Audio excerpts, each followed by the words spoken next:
जहां पर लगातार युद्ध की स्थिति गहराती जा रही हमले के बाद ईरान का यह बड़ा बयान है, यानी इजराइल की तरफ से बयान अपने लोगों को लेकर। इसी बीच ईरान का यह बड़ा बयान है, हम इजराइल के किसी भी हमले के लिए तैयार हैं।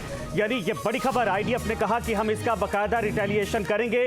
उसके बाद ईरान की तरफ से कहा जा रहा है कि हम किसी भी हमले के लिए तैयार हैं। यह बड़ी खबर इस वक्त ईरान की तरफ से। राहुल डबास हमारे साथ हैं। राहुल, ये बताइए कि पिछले कुछ घंटे के भीतर स्थिति ये है कि दोनों तरफ से धमकियां मिल रही और हमले भी लगातार जारी हैं। ईरान कह रहा है कि अगर हमला हुआ तो हम तैयार इसके लिए फिर से।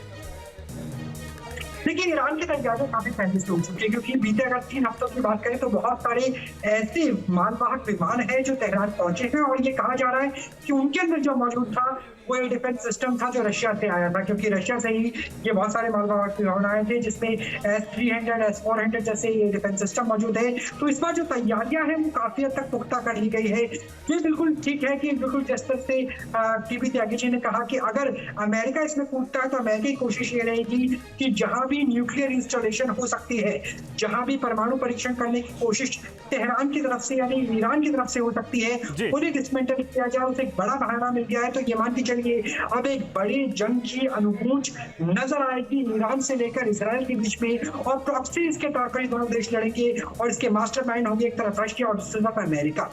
जरा ये बताइए, अमेरिका सिचुएशन रूम में दोनों नेता इस वक्त मौजूद हैं, राष्ट्रपति और उपराष्ट्रपति मौजूद हैं। क्या वेट एंड वॉच की रणनीति वहां पर अपनाई जा रही है, या फिर चूंकि इस बात को लेकर पहले से अंदेशा था कि ईरान अगर अटैक करता है तो अमेरिका सीधे कूदेगा, उसको लेकर मंथन किया जा रहा है?